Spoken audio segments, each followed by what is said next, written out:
ഹൃദയപൂർവം ഭാഗം 76. ഒന്ന് പോ ചേച്ചി എന്ന് പറഞ്ഞ് അവൾ അവിടെ നിന്നും ഓടി. അവൾ ചെന്നപ്പെട്ടത് മാധവിന്റെ മുന്നിലായിരുന്നു. ഞാൻ നിങ്ങളെ കാണാതെ അന്വേഷിച്ചു വന്നതാണ്, മാധവ് പറഞ്ഞു. ഇത്തിരി കൂടെ മുന്നേ വന്നിരുന്നെങ്കിൽ ഒരാളുടെ പേടിയും വിറയലും എല്ലാം കാണായിരുന്നു, ഇഷാനി പറഞ്ഞു. എന്തുപറ്റി? എന്തെങ്കിലും ഇഴജന്തുക്കളെ കണ്ടുവോ? മാധവ് ചോദിച്ചു. ഇഴജന്തുക്കളെക്കാൾ വിഷമുള്ള സാധനങ്ങളെയാണ് കണ്ടത്, ഈശ്വറും ഹരിയും. എവിടെ കണ്ടു? മാധവ് ചോദിച്ചു. ദേവർമഠത്തിലേക്ക് പോയിട്ടുണ്ട്, ഇഷാനി പറഞ്ഞു. ഒരു മൂളൽ മാത്രമാണ് മാധവ് നൽകിയത്. അവൻ ലക്ഷ്മിയെ ചേർത്ത് പിടിച്ചുകൊണ്ട് നടന്നു. വീട്ടിലേക്ക് ചെന്നതും സീതാമ്മയും ടീച്ചറമ്മയും മാഷച്ചനും എല്ലാം സംസാരിച്ചുകൊണ്ട് കിച്ചണിന്റെ ഭാഗത്ത് നിൽക്കുന്നത് കണ്ടു. എന്താണ്, കാര്യമായ ചർച്ചയിലാണല്ലോ, ഇഷാനി ചോദിച്ചു. അതെ, 2-3 ദിവസം കഴിഞ്ഞാൽ ശരത്ത് വരും. അവന് നാടൻ കോഴി നല്ല ഇഷ്ടമാണ്. മോളുടെ 2 കോഴികളെ പിടിച്ചോട്ടെ, സീതാമ്മയാണ് ചോദിച്ചത്. ലക്ഷ്മി മാധവിന്റെ മുഖത്തേക്ക് നോക്കി. ഒരു പുഞ്ചിരിയോടെ അവളെ തന്നെ നോക്കി നിൽക്കുകയാണ് മാധവ്. അമ്മേ, അതെനിക്ക് അങ്ങനെ വലിയ പ്രശ്നമൊന്നുമല്ല. നിങ്ങൾ കൊല്ലണ്ട എന്നൊന്നും ഞാൻ പറയില്ല. പക്ഷേ എന്റെ കോഴികളുടെ എണ്ണം കുറയില്ലേ, അതുകൊണ്ടാണ്. ഒരു കോഴി എടുത്താ എനിക്ക് അതുപോലത്തെ വേറെ കോഴികളെ കിട്ടണം, സമ്മതിച്ചോ? ലക്ഷ്മി ചോദിച്ചു. അങ്ങനെയാണെങ്കിൽ ഒരു കാര്യം ചെയ്യാം. ഇപ്പൊ ഇട്ടിരിക്കുന്ന മുട്ട വേണമെങ്കിൽ നമുക്ക് കുഞ്ഞുങ്ങളെ വിരിയിക്കാൻ വയ്ക്കാം. അപ്പോ ഒരെണ്ണത്തിന് പകരം കുറെ എണ്ണം കിട്ടുമല്ലോ, ടീച്ചറമ്മ പറഞ്ഞു. അത് മതിയോ, അല്ലെങ്കിൽ ഞങ്ങള് പുറത്തുനിന്ന് വാങ്ങണോ? വീണ്ടും സീതാമ്മ ചോദിച്ചു. വേണ്ട, കുഞ്ഞു കോഴികളെ മതി എന്ന് ലക്ഷ്മി പറഞ്ഞു. പിന്നെ കൊല്ലുന്നത് ഞാൻ കാണരുത്, ഞാൻ കഴിക്കുകയില്ല, അവൾ പറഞ്ഞു. അങ്ങനെയാണെങ്കിൽ വേണ്ട, നമുക്ക് വേറെ വാങ്ങാം. പുറത്തുനിന്ന് വാങ്ങുകയാണെങ്കിൽ മോളും കഴിച്ചോളുമല്ലോ എന്ന് ചോദിച്ചുകൊണ്ടാണ് മാധവിന്റെ അച്ഛൻ വന്നത്. ഇല്ല അച്ഛാ, ഞാൻ കഴിക്കില്ല, എനിക്ക് നാടൻ കോഴി ഇഷ്ടമല്ല, അവൾ പറഞ്ഞു. അത് വെറുതെ കഴിക്കാതിരിക്കാനുള്ള ഒരു നമ്പർ പറയുന്നതല്ലേ. അല്ല, ഞാൻ കഴിക്കില്ല, എനിക്ക് ഇഷ്ടമല്ല. നിങ്ങൾ ഇതിൽ നിന്ന് എടുത്തോ, എനിക്ക് കുഴപ്പമില്ല, അവൾ വീണ്ടും പറഞ്ഞു. എന്നാ പിന്നെ അങ്ങനെയാവട്ടെ എന്ന് പറഞ്ഞുകൊണ്ട് എല്ലാവരും അകത്തേക്ക് കയറി. മഴ പെയ്തു തുടങ്ങി. സാന്ദ്രയും മിത്രയും ഒന്നും കാണുന്നില്ലല്ലോ, ഇഷാനി ചോദിച്ചു. വരാൻ സമയാവുന്നതേയുള്ളൂ, മാധവിന്റെ അച്ഛൻ പറഞ്ഞുകൊണ്ട് എല്ലാവരും അകത്തേക്ക് കയറിയത്. ലക്ഷ്മി, നമുക്ക് പിന്നെ കാണാം. കുറച്ചു നേരം ഞാനൊന്ന് ഉറങ്ങാൻ പോവാണേ. 2 ദിവസം കഴിഞ്ഞാ ഇനി വീണ്ടും ജോലിക്ക് പോകേണ്ടതല്ലേ, അതുകൊണ്ട് ഞാനൊന്ന് ഉറങ്ങി തീർക്കട്ടെ എന്ന് പറഞ്ഞുകൊണ്ട് ഇഷാനി വീട്ടിലേക്ക് പോയി. മാധവും ലക്ഷ്മിയും അവരുടെ വീട്ടിലേക്ക് കയറി. ടീച്ചറമ്മയും മാഷച്ചനും സീതാമ്മയും മാധവിന്റെ അച്ഛനുമെല്ലാം പുറത്തുള്ള വരാന്തയിലായിട്ട് ഇരുന്നു. മാധവ് മുകളിലേക്ക് കയറുമ്പോൾ അവൻ ലക്ഷ്മിയെ വിളിക്കാനും മറന്നില്ല. റൂമിൽ ചെന്ന് മാധവ് സന്ദീപിനെ വിളിച്ചു. ദേവർമഠത്തിലേക്ക് ഈശ്വറും ഹരിയും പോയിട്ടുണ്ട് എന്നും ലക്ഷ്മി യാദൃശികമായി കണ്ടു എന്നും പറഞ്ഞു. അവർ ലക്ഷ്മിയെ കണ്ടിട്ടില്ല എന്നും ഉറപ്പു പറഞ്ഞു. കണ്ടിട്ടുണ്ടെങ്കിൽ സ്വാഭാവികമായിട്ടും ഒന്നില്ലെങ്കിൽ വണ്ടി നിർത്തും, അല്ലെങ്കിൽ അവളുടെ അടുത്തേക്ക് വരികയെങ്കിലും ചെയ്യും. ഇത് അവളെ കണ്ടിട്ടില്ല, മാധവ് പറഞ്ഞു. ഞങ്ങൾ അരമണിക്കൂറിനുള്ളിൽ എത്തും എന്ന് പറഞ്ഞാണ് സന്ദീപ് ഫോൺ കട്ട് ചെയ്തത്. സംസാരിച്ചു കഴിഞ്ഞ് ഫോൺ മാറ്റി വെച്ചുകൊണ്ട് മാധവ് ബെഡിലേക്ക് കിടന്നു. അപ്പോഴാണ് ലക്ഷ്മി അങ്ങോട്ട് വരുന്നത്. കയ്യില് കല്യാണത്തിന്റെ സാരികളെല്ലാം ഉണ്ടായിരുന്നു. ഉണങ്ങിയതെല്ലാം കൊണ്ടാണ് വരുന്നത്. അതെല്ലാം അവിടെയുള്ള കസേരയിലിട്ട് അവൾ മടക്കിക്കൊണ്ടിരിക്കുമ്പോൾ ലക്ഷ്മി മാധവിനെ ഒന്ന് നോക്കി. മാധവും അവളെ തന്നെ നോക്കിയാണ് കിടക്കുന്നത്. അത് കഴിഞ്ഞിട്ട് ഇനി എന്തു ചെയ്യും, മാധവ് ചോദിച്ചു. എന്ത്? അല്ല, ഇത്രയും നേരം തുണി മടക്കി കഴിഞ്ഞിട്ട് എന്തു ചെയ്യും, അവൻ വീണ്ടും ചോദിച്ചു. എന്തു ചെയ്യാൻ? ഞാൻ താഴേക്ക് പോകും, അവൾ പറഞ്ഞു. ആര് എന്ന് ചോദിച്ചുകൊണ്ട് അവൻ എഴുന്നേറ്റു. അവളുടെ അടുത്തേക്ക് ചെന്നു. മടക്കിയിരിക്കുന്ന തുണി വാങ്ങി ടേബിളിലേക്ക് വെച്ചുകൊണ്ട് അവളെ ചേർത്ത് പിടിച്ചു. പേടിച്ചു പോയോ അവരെ കണ്ടപ്പോ, അവൻ ചോദിച്ചു. ചെറുതായിട്ട്, അവൾ പറഞ്ഞു. എന്തിനാ പേടിക്കുന്നേ? നീ ഇപ്പോ പഴയ ലക്ഷ്മിയാണോ, അവൻ ചോദിച്ചു. അല്ല എന്ന് അവൾ പറഞ്ഞു. അതെ, നീ പഴയ ലക്ഷ്മി ബാലചന്ദ്രൻ അല്ല, ഇപ്പൊ നീ ലക്ഷ്മി മാധവാണ്, അതുകൊണ്ട് പേടിച്ചു നിൽക്കരുത്, അവൻ പറഞ്ഞു. പെട്ടെന്ന് കണ്ടപ്പോ ഒന്ന് ഞെട്ടിയതാ മാധവേട്ടാ, അവൾ പറഞ്ഞു. അങ്ങനെ പെട്ടെന്നല്ലല്ലോ, ഇന്നലെ നമ്മൾ അവരെ കണ്ടതല്ലേ. ഈ ഒരു വരവ് നമ്മൾ പ്രതീക്ഷിച്ചതാണ് ഇല്ലേ, അവൻ ചോദിച്ചു. അതെ, ഉറപ്പായിട്ടും ഇങ്ങോട്ട് വരുമെന്ന് എനിക്കറിയാമായിരുന്നു. അതിനു മുമ്പ് പല പ്രാവശ്യം വന്നിട്ടുണ്ടാകും, നമ്മൾ ശ്രദ്ധിച്ചു കാണില്ല. ഇപ്പോഴല്ലേ നമ്മൾ സന്ദീപുമായിട്ട് ഇങ്ങനൊരു ബന്ധമുണ്ട് എന്ന് അറിയുന്നത്.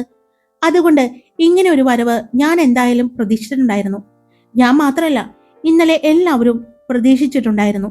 അപ്പൊ പേടിച്ച് മാറി നിൽക്കാനല്ല ശ്രമിക്കേണ്ടത്, പേടിയില്ലാതെ അവരെ നേരിടാനാണ് ശ്രമിക്കേണ്ടത്. കേട്ടോ? ഉം. പിന്നെ എന്റെ പെണ്ണിന്റെ ഏറ്റവും വലിയ സങ്കടം എന്തായിരുന്നു? മാധവ് ചോദിച്ചു. അവളെ നെഞ്ചിലേക്ക് ചേർത്ത് പിടിച്ചുകൊണ്ടാണ് ചോദിക്കുന്നത്. എന്റെ സങ്കടം ദേവു. അവളിപ്പോ ഏതവസ്ഥയിലാണ് എന്ന് അറിയില്ലല്ലോ. ഈശ്വറുമായിട്ടുള്ള വിവാഹം കഴിഞ്ഞിട്ടുണ്ടെങ്കിൽ അവൾ അയാളുമായിട്ട് പൊരുത്തപ്പെട്ട് ജീവിക്കുന്നുണ്ടാവുമോ? പക്ഷേ ഞാൻ അറിയുന്ന ദേവുവിന് പൊരുത്തപ്പെട്ട് ജീവിക്കാൻ പറ്റുമെന്ന് എനിക്ക് തോന്നുന്നില്ല. പൊരുത്തപ്പെടുന്നത് പോലെ അഭിനയിക്കാൻ പറ്റുമായിരിക്കും, പക്ഷേ പൊരുത്തപ്പെടില്ല.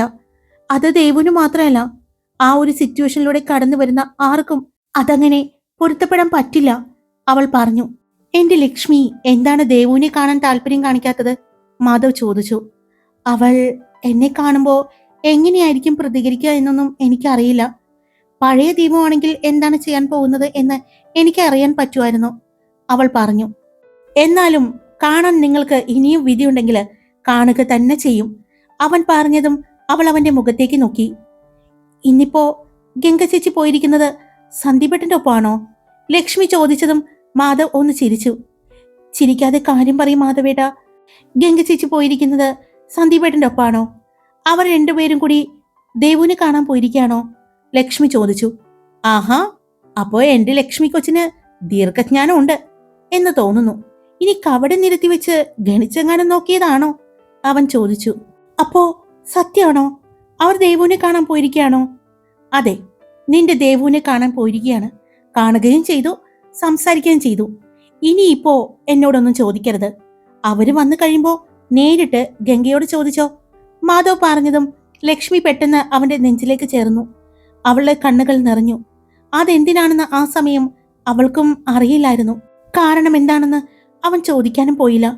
കുറച്ചു നേരം രണ്ടുപേരും അങ്ങനെ തന്നെ നിന്നു. ഏട്ടത്തി. അപ്പോഴാണ് താഴെ നിന്നും മിത്രയുടെ വിളി കേട്ടത്. അവര് വന്നെന്ന് തോന്നുന്നു, ലക്ഷ്മി പറഞ്ഞു. അതിന് അവര് വന്നോട്ടെ. അവര് വന്നാല് അവർക്ക് ചായ കൊടുക്കാനും മറ്റും അമ്മയുണ്ട്. നീ ഇവിടെ ഇരിക്ക് എന്ന് പറഞ്ഞ് അവൻ അവളെ ചേർത്ത് പിടിച്ചുകൊണ്ട് ബെഡിലേക്ക് ഇരുത്തി. അവൻ അവളുടെ മടിയിലേക്ക് കിടന്നു. അവളുടെ മുഖത്ത് നോക്കിയാണ് അവൻ കിടക്കുന്നത്. അവന്റെ തലമുടിയിലൂടെ അവളുടെ കൈകൾ ഓടി നടന്നു. അതറിഞ്ഞതും എന്നെ ഉറക്കിക്കിടത്താനുള്ള പരിപാടിയാണോ? മാധവ് ചോദിച്ചു. അതെന്താ? അവൾ ചോദിച്ചു. അല്ല, ഇങ്ങനെ തലയിൽ മസാജ് ചെയ്ത് കഴിഞ്ഞാ ഞാൻ ഉറങ്ങിപ്പോകും, അവൻ പറഞ്ഞു. എന്നാ പിന്നെ ഞാൻ ചെയ്യുന്നില്ല എന്ന് പറഞ്ഞ് അവൾ കൈ മാറ്റാൻ പോയതും അവൻ ആ കൈ അങ്ങനെ തന്നെ വെച്ചു. വേണ്ട, നല്ല സുഖമുണ്ട്, അവൻ അവളുടെ മുഖത്ത് നോക്കി തന്നെ കിടന്ന് പറഞ്ഞു. നമുക്ക് എവിടെയെങ്കിലും ഒരു യാത്ര പോകണ്ടേ? മാധവ് ചോദിച്ചു. എങ്ങോട്ട്? ലക്ഷ്മി ചോദിച്ചു. എങ്ങോട്ടാണെന്ന് താൻ പറയ്. തനിക്കിഷ്ടമുള്ള സ്ഥലം പറഞ്ഞോ, നമുക്ക് പോകാം. അത് ഇന്ത്യക്കകത്താണെങ്കിലും പുറത്താണെങ്കിലും, അവൻ പറഞ്ഞു. എനിക്കറിയില്ല, മാധവേട്ടന് ഇഷ്ടമുള്ള സ്ഥലം മതി. മാധവേട്ടൻ തന്നെ തിരഞ്ഞെടുത്തോ, അവൾ പറഞ്ഞു. ഉറപ്പാണോ? ഞാൻ തിരഞ്ഞെടുക്കുന്ന സ്ഥലം ഏതാണെങ്കിലും കുഴപ്പമില്ലല്ലോ, അവൻ ചോദിച്ചു. ഇല്ല. എന്നാ തൃശ്ശൂർക്ക് പോയാലോ, അവൻ ചോദിച്ചതും അവൾ അത്രയും നേരം തലയിലൂടെ തഴുകിക്കൊണ്ടിരിക്കുന്ന അവളുടെ കൈ നിശ്ചലമായി. എന്തുപറ്റി? അവൻ ചോദിച്ചു. ഞാൻ ഇനി ഒരിക്കലും തിരിച്ചു പോകരുത് എന്ന് ആഗ്രഹിക്കുന്ന ഒരേ ഒരു സ്ഥലമാണ് തൃശ്ശൂര്. എനിക്ക് ഒരുപാട് നഷ്ടങ്ങള്, ഒരുപാട് സങ്കടങ്ങളും വരുത്തി വെച്ച സ്ഥലം, അവൾ പറഞ്ഞു. അങ്ങനെയൊന്നുമില്ല, എന്റെ പെണ്ണ് ജനിച്ചു വളർന്ന നാടാണ്. അതിനെ വെറുക്കാൻ മാത്രം ഒന്നും സംഭവിച്ചിട്ടില്ല. പിന്നെ കൂട്ടുകാരി ദേവികയ്ക്ക് സംഭവിച്ചത് അത് വിധിയാണ്. അതങ്ങനെ സംഭവിക്കണമെന്ന് നേരത്തെ ദൈവം തീരുമാനിച്ചു വെച്ചിട്ടുണ്ടാവും. പിന്നെ ആ കുട്ടിയുടെ വിധിയും, അവൻ പറഞ്ഞു. അത് ശരിയാണ്, വിധിയെ തടുക്കാൻ ആർക്കും പറ്റില്ലല്ലോ. അതുകൊണ്ടാണല്ലോ ഞാൻ ഈ നാട്ടിലേക്ക് എത്തിയതും മാധവേട്ടിനെ കണ്ടതും ഈ രണ്ട് വീടും എന്റെ സ്വന്തം വീടായി മാറിയതും എനിക്ക് ഇങ്ങനെ ഒരു ജീവിതം കിട്ടിയതും, അവൾ പറഞ്ഞു. അവളുടെ കണ്ണുകൾ നിറഞ്ഞു. പെട്ടെന്ന് മാധവ് അവളുടെ മടിയിൽ കിടന്നുകൊണ്ട് അവളെ ബെഡിലേക്ക് തന്നെ മറച്ചിട്ടു. അവൾ പിന്നിലേക്ക് മറിഞ്ഞു വീണു. അവൻ അങ്ങനെ തന്നെ ഉരുണ്ട് അവളുടെ വയറിൽ ചെന്ന് മുഖം അമർത്തി. ലക്ഷ്മി ഒന്ന് പിടഞ്ഞുപോയി. പിന്നെ വീണ്ടും അവിടെ നിന്നും മറിഞ്ഞ് അവളുടെ മാറിലേക്ക് ചെന്നു. അവിടെ അമർത്തി ഒന്ന് ചുംബിച്ചു. പിന്നെ പതിയെ ഒന്ന് കടിച്ചു. അവളുടെ നടുവൊന്ന് ഉയർന്നു പൊങ്ങി. പിന്നെ മുഖം അവളുടെ കഴുത്തിലേക്ക് വെച്ചു. കഴുത്തിലും അവനൊന്ന് പതിയെ കടിച്ചു. പിന്നെ അവിടെയൊന്ന് നുണഞ്ഞു. പിന്നെ അവളുടെ മുഖത്തിനടുത്തേക്ക് ചെന്നു. അവന്റെ മുഖം അടുപ്പിച്ചുകൊണ്ട്, അവളുടെ മുഖത്തോട് അടുപ്പിച്ചുകൊണ്ട് അവളുടെ ചുണ്ടുകളിലേക്ക് അവന്റെ ചുണ്ടുകൾ ചേർത്ത് ചുംബിച്ചു. അവളുടെ കണ്ണിലേക്ക് നോക്കി. ശരിയാണ്, വിധിയാണ്. ആ വിധിയാണ് എനിക്ക് നിന്നെ തന്നത്. ആ വിധിയെ ഞാൻ ഒരുപാട് ഇഷ്ടപ്പെടുന്നുണ്ട്, അവൻ പറഞ്ഞുകൊണ്ട് അവളുടെ നെറ്റിയിലും ചുംബിച്ചു. ഏട്ടത്തി, ഗംഗ ചേച്ചി വന്നിരിക്കുന്നു എന്നുള്ള മിത്രയുടെ വിളി കേട്ടാണ് ലക്ഷ്മി മാധവിന്റെ മുഖം അവളുടെ മുഖത്തു നിന്ന് തള്ളി മാറ്റിക്കൊണ്ട് എഴുന്നേറ്റത്. എന്തിനാ ഇങ്ങനെ തിരക്ക് പിടിക്കുന്നത്? അവൾ ഇങ്ങോട്ടല്ലേ വരുന്നത്? മാധവ് ചോദിച്ചു. അവൻ അറിയാം അത് ദേവികയെക്കുറിച്ച് അറിയാൻ വേണ്ടിയുള്ള ആകാംക്ഷയാണ് എന്ന്. ഞാൻ താഴേക്ക് പോവാണ്, മാധവേട്ടൻ താഴേക്ക് വന്നേക്ക്, അവൾ പറഞ്ഞു. ഡ്രസ്സെല്ലാം നേരെയിട്ടു. ഞാനും കൂടി വരുന്നു, ഒരുമിച്ച് പോയാ പോരെ? എന്നാ വാ എന്ന് പറഞ്ഞ് അവൾ അവന്റെ കയ്യിൽ പിടിച്ചു. അവനെയും കൊണ്ട് താഴേക്ക് നടന്നു. താഴേക്ക് ചെന്നപ്പോ കണ്ടു ഡൈനിങ് ടേബിളിൽ ഇരിക്കുന്ന ഗംഗയെ. നീ ഒന്നും കഴിച്ചില്ലേ പുറത്തു പോയിട്ട്? അവളുടെ മുന്നിലിരിക്കുന്ന ഭക്ഷണം കണ്ട് മാധവ് ചോദിച്ചു. കഴിച്ചു, പക്ഷെ ഇന്നത്തെ സ്പെഷ്യൽ കണ്ട? ഇത് കണ്ടു കഴിഞ്ഞ പിന്നെ ഞാൻ വീണ്ടും കഴിച്ചു പോകും എന്ന് പറഞ്ഞുകൊണ്ട് ആസ്വദിച്ച് ഭക്ഷണം കഴിക്കായിരുന്നു. നീ വന്ന് കയറിയതേയുള്ളൂ, അപ്പോഴേക്കും തുടങ്ങിയോ? മാധവ് വീണ്ടും കളിയാക്കി. എന്നാൽ ഗംഗ അതൊന്നും മൈൻഡ് ചെയ്യാതെ അവൾ നോക്കിയത് ലക്ഷ്മിയെ ആയിരുന്നു. അവളെ തന്നെ ആകാംക്ഷയോടെ നോക്കി നിൽക്കുന്നത് കണ്ടതും അവൾക്ക് മനസ്സിലായി ലക്ഷ്മി താൻ പോയ കാര്യം അറിഞ്ഞിട്ടുണ്ട് എന്ന്. ഇവിടെ ഇരിക്കെ എന്ന് പറഞ്ഞ് അവളെ അടുത്ത് ഇരുത്തി കയ്യിലുണ്ടായിരുന്ന പപ്പടം ഒടിച്ചെടുത്ത് അവളുടെ വായിലേക്ക് വെച്ചു കൊടുത്തു. ഇങ്ങനെ ടെൻഷൻ അടിക്കണ്ട, ഗുഡ് ന്യൂസ് ആണ് പറയാനുള്ളത്, അവൾ പതിയെ പറഞ്ഞു. മാധവ്, നിനക്ക് ചായ എടുക്കട്ടെ? സീതാമ്മ ചോദിച്ചു. ആ എടുത്തോ അമ്മേ, മാധവ് പറഞ്ഞുകൊണ്ട് അവൾക്ക് അടുത്തുള്ള കസേര വലിച്ചിട്ടുകൊണ്ട് അവിടെ ഇരുന്നു. അല്ല, ചായ കുടിക്കാൻ വിളിച്ചിട്ട് മിത്രയും മനുവും എവിടെ? മാധവ് ചോദിച്ചു. രണ്ടുപേരും കുളിക്കാൻ വരാന്ന് പറഞ്ഞു വിട്ടിരിക്കുകയാണ്. സ്കൂൾ വിട്ട് വന്നു കഴിഞ്ഞാൽ കുളിക്കാതെ ഭക്ഷണം ഞാൻ കൊടുക്കില്ല. അതിന്റെ ദേഷ്യത്തിന് ചവിട്ടിത്തുള്ളി എന്നൊരു പോക്കുണ്ട്, അതവൾ നിർത്തുകയില്ല. അവരെ നിർബന്ധിച്ച് കുളിക്കാൻ വിടുന്ന ആ ഒരു രീതി എനിക്ക് മാറുകയുമില്ല. അമ്മ പറഞ്ഞുകൊണ്ടാണ് അവർക്ക് മുന്നിലേക്ക് മുട്ട ബജ്ജി നീക്കി വെക്കുന്നത്. ഇത് അമ്മ ഉണ്ടാക്കിയതാണോ? മാധവ് ചോദിച്ചു. ഞാനും ടീച്ചറും കൂടി ഉണ്ടാക്കിയതാണ്. കഴിച്ചു നോക്കിയിട്ട് പറ എങ്ങനെയുണ്ടെന്ന്. മാധവ് അതിൽ നിന്നും ഒന്നെടുത്തു കഴിച്ചു. ലക്ഷ്മിയെയും നിർബന്ധിച്ച് അതിൽ നിന്നും എടുത്ത് കഴിപ്പിച്ചു. അപ്പോഴാണ് അങ്ങോട്ട് ഉദയൻ വരുന്നത്. നീ നേരത്തെ ആണല്ലോ? ഉദയനെ കണ്ടതും മാധവ് ചോദിച്ചു. ഞാൻ നേരത്തെ പോന്നു, എനിക്കൊരു സൈറ്റ് വിസിറ്റ് ഉണ്ടായിരുന്നു, അത് കഴിഞ്ഞ് ഇങ്ങോട്ട് പോന്നു. നീ ചായ കുടിച്ചോ എന്ന് ചോദിച്ചുകൊണ്ട് മാധവിന്റെ അമ്മ വന്നു. ഞാൻ കുടിച്ചു കഴിഞ്ഞിട്ടാണ് ഇങ്ങോട്ട് ഇറങ്ങിയത്. അപ്പോഴാണ് അവന്റെ പുറകെ സാന്ദ്രയും വരുന്നത്. എത്ര ദിവസമാണ് മോള് ലീവ് എടുത്തിരിക്കുന്നത്? സ്കൂളിൽ വരുന്നില്ലേ? അല്ലെങ്കിൽ ഇനി ഹണിമൂണൊക്കെ കഴിഞ്ഞിട്ടാണ് വരുന്നത്? സാന്ദ്ര ലക്ഷ്മിയോട് ചോദിച്ചു. ലക്ഷ്മി മാധവിന്റെ മുഖത്തേക്ക് നോക്കി. എപ്പോഴുമുള്ള ആ ഒരു പുഞ്ചിരിയോടെ അവളെ നോക്കിയിരിക്കുന്നത് കണ്ടതും അവൾ പുരികമുയർത്തി എന്ത് പറയും എന്നുള്ള രീതിയിൽ മാധവിനെ നോക്കി. മാധവ് അവളുടെ രക്ഷയ്ക്ക് എന്നതുപോലെ, അത് 2 ദിവസം കഴിഞ്ഞാ ഇയാൾ വന്നു തുടങ്ങും, മാധവ് പറഞ്ഞു. നീ നവീന്റെ വീട് പോയി കണ്ടായിരുന്നോ? അവിടെ പണിക്കാരുണ്ടായിരുന്നു ഞാൻ വരുമ്പോ? കണ്ടായിരുന്നു, ഉദയൻ പറഞ്ഞു. ആ, ഞാൻ അവിടെ പോയിട്ട് വന്നതാ. ഇന്ന് ഒറ്റ ദിവസം കൊണ്ട് തന്നെ ക്ലീനിങ് എല്ലാം കഴിയും. അങ്ങനെയാണെങ്കിൽ അധികം വൈകാതെ അവരിങ്ങോട്ട് വരാനുള്ള കാര്യങ്ങൾ ചെയ്യാം. ഒരു സൺഡേ ആണെങ്കിൽ അന്ന് എല്ലാവർക്കും ലീവ് എടുക്കാം. ബസ് വേണമെങ്കിൽ അന്നൊരു ദിവസം ഒരെണ്ണം മാത്രം എടുത്താൽ മതിയെന്ന് പറയാം. അല്ലെങ്കിൽ അന്ന് നേരത്തെ ബസ് കയറ്റിയിട്ടിട്ട് എല്ലാവർക്കും കൂടി സഹായിക്കാം. അത് മതി, നേരത്തെ കയറ്റിയിട്ടിട്ട് ചെയ്താൽ മതി. എല്ലാവർക്കും അതൊരു സഹായവും ആവും, ഉദയൻ പറഞ്ഞു. മനുവും മാധവിന്റെ അമ്മയും ഇരിക്കുന്നത് കൊണ്ട് അവർക്ക് ഒന്നും ചോദിക്കാൻ പറ്റാത്തത് കൊണ്ട് നമുക്ക് പുറത്തേക്ക് പോകാം. ഒന്നുകൂടി ആ വീട് വരെ ഒന്ന് പോയി കണ്ടിട്ട് വരാം. നിങ്ങൾ വരുന്നോ?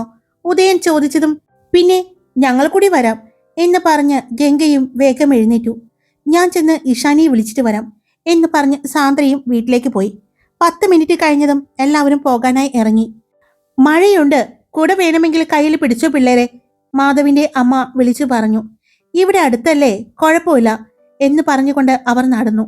മനു കൂട്ടുകാരെ കണ്ടിട്ട് വരാം എന്ന് പറഞ്ഞു പോയി. അതുകൊണ്ട് മിത്ര അവരുടെ കൂടെ കൂടി. അവിടെ നിന്നും ഇറങ്ങുമ്പോൾ തന്നെ ഗംഗ അവർ പോയപ്പോൾ ഉണ്ടായ കാര്യങ്ങളെല്ലാം പറഞ്ഞു. നമ്പർ കൊടുത്തിട്ടുണ്ട്, രാത്രി മിക്കവാറും വിളിക്കും എന്ന് തന്നെയാണ് എന്റെ പ്രതീക്ഷ. പിന്നെ ഈശ്വർ ഇവിടെയാണെങ്കിൽ ആ പെങ്കുച്ചിന് സ്വസ്ഥമായിട്ട് സംസാരിക്കാൻ പറ്റും, ഗംഗ പറഞ്ഞു. എങ്ങനെയുണ്ട് ദേവികയെ കാണാൻ? സാന്ദ്ര ചോദിച്ചു. എങ്ങനെയുണ്ടെന്ന് ചോദിച്ചാ നമ്മുടെ ലക്ഷ്മി എങ്ങനെയാണോ അതുപോലെ തന്നെ. ഇവര് രണ്ടുപേരും ഇരട്ടകളാണോ എന്ന് പോലും തോന്നിപ്പോകും. അത്രയ്ക്ക് രണ്ടുപേരും തമ്മിൽ സാമ്യമുണ്ട്. വെറുതെ അല്ല, ഇവർ സായാമിസ് ഇരട്ടകളെ പോലെ നടന്നത് അവിടെ, ഗംഗ പറഞ്ഞു. അത് കേട്ടപ്പോൾ ലക്ഷ്മിയുടെ കണ്ണുകൾ നിറഞ്ഞു. കരയാനാണെങ്കിൽ പോയ വിശേഷം ഒന്നും ഞാൻ പറയില്ലാട്ടോ, ഗംഗ പറഞ്ഞു. അത് കേട്ട് പെട്ടെന്ന് തന്നെ ലക്ഷ്മി കണ്ണു തുടച്ചു. ആരെയായിരിക്കും പേടിക്കുന്നത്? ഈശ്വരനെയോ അല്ലെങ്കിൽ ഹരിയെയോ, ഇനി മറ്റാരെങ്കിലും ആണോ?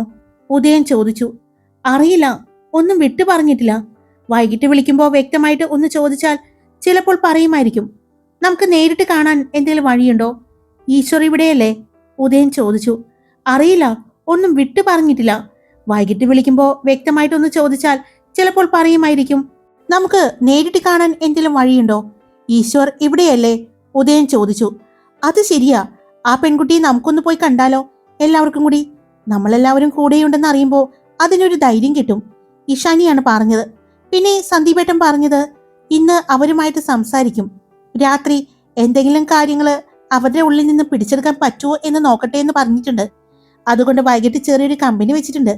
ഗംഗ പറഞ്ഞതും അതേതായാലും നന്നായി. അവസാനം ഇവന്റെ മനസ്സിലുള്ളത് അവര് പിടിക്കാതിരുന്നാ മതി, ഉദയൻ കളിയാക്കിക്കൊണ്ട് പറഞ്ഞു.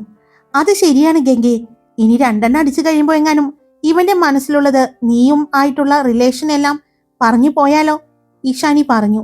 അത് ഉണ്ടാകില്ല, ഞാൻ നേരത്തെ പറഞ്ഞിട്ടുണ്ട് നിങ്ങൾ കഴിക്കണ്ട എന്ന്. ഇനി കഴിക്കണമെന്നുണ്ടെങ്കിൽ അവര് ഓഫായി കഴിയുമ്പോൾ റൂമിലേക്ക് പോയിട്ട് കഴിച്ചു കിടന്നുറങ്ങിക്കൊള്ളാനും പറഞ്ഞിട്ടുണ്ട്. അപ്പോ അവനെ നല്ല വിശ്വാസമാണ് നിനക്ക് അല്ലേ? ഉദയൻ ചോദിച്ചു. മനുഷ്യന്റെ കാര്യല്ലേ, മദ്യം എന്ന് പറയുന്ന സാധനം ഉള്ളിൽ ചെന്നാൽ എന്തൊക്കെയാ പറയുന്നത് പ്രവർത്തിക്കുന്നത് എന്നൊന്നും പറയാൻ പറ്റില്ല. നമ്മൾ പേടിക്കണം. ശരിക്കും പറഞ്ഞാല് സൈക്കാട്രിസ്റ്റുകൾ ഹിപ്നോട്ടിസം ചെയ്യില്ലേ, അതിന്റെ ഒന്നും ശരിക്കും ആവശ്യമില്ല. 2 കുപ്പി മദ്യം മേടിച്ച് ഒരാളെ കൊണ്ട് കുടിപ്പിച്ച അവൻ ജനിച്ചത് മുതലുള്ള കാര്യങ്ങൾ തത്ത പറയും പോലെ പറയും. സാന്ദ്ര പറഞ്ഞതും എല്ലാവരും ഉദയനെ നോക്കി. എക്സ്പീരിയൻസ് ഉള്ളത് പോലെയാണല്ലോ പറയുന്നത്, ഗംഗ സാന്ദ്രയെയും ഉദയനെയും നോക്കിക്കൊണ്ട് പറഞ്ഞു. ഉദയനാണെങ്കിൽ സാന്ദ്രയെ കണ്ണുരുട്ടി നോക്കുന്നുണ്ട്. വെറുതെ അല്ല ഉദയേട്ടൻ കമ്പനി കൂടുമ്പോ സാന്ദ്ര ചേച്ചി പ്രോത്സാഹിപ്പിക്കുന്നത്, മനസ്സിലുള്ള കാര്യങ്ങൾ അറിയാൻ വേണ്ടിയായിരുന്നു അല്ലേ? മിത്ര ചോദിച്ചതും എല്ലാവരും ചിരിച്ചു. ആ സമയം ഗംഗയുടെ കയ്യിൽ ഫോൺ റിങ് ചെയ്തു. ഹായ്, എല്ലാവരും സുഖമായിട്ടിരിക്കുന്നോ? ഞാൻ സുഖമായിട്ടിരിക്കുന്നു. അപ്പൊ സ്റ്റോറി ഇട്ടിട്ടുണ്ട്, ഇഷ്ടപ്പെട്ടാൽ ലൈക്ക് ചെയ്യാനും ഹൈപ്പ് ചെയ്യാനും നിങ്ങളുടെ അഭിപ്രായങ്ങൾ കമന്റ് ചെയ്യാനും സബ്സ്ക്രൈബ് ചെയ്യാതെ കേൾക്കുന്നവരുണ്ടെങ്കിൽ സബ്സ്ക്രൈബ് ചെയ്യാനും മറക്കല്ലേ. Love you all. It's me Karthika.